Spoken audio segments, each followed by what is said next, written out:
মানে প্রুফ দিয়ে সবগুলা প্রমাণ দিয়ে দিয়ে কথা বলছি, তখন মনে করেন যে তখন আমি খারাপ হয়ে গেছি তাদের কাছে, যে আমি এগুলা সত্যি কথা বললাম।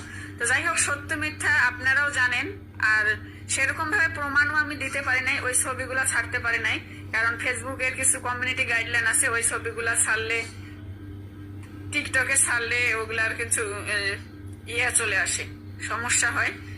তো সেজন্য ওগুলো আমি সেরকম ভাবে ছাড়তেও পারি নাই। অনেক প্রমাণ আছে আমার কাছে, ঠিক আছে। তো যেটা কথা বলার জন্য মূলত আজকে আমি লাইভে আসছি।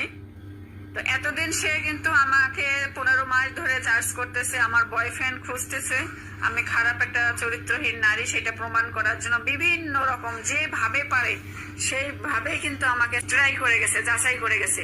তো আল্লাহর রহমত কি, আমি যে জিনিসটা করি না সেটা সে কিভাবে পাবে বলেন? সত্যি সবসময় সত্যি থাকে, মিথ্যা সবসময় মিথ্যাই হয়।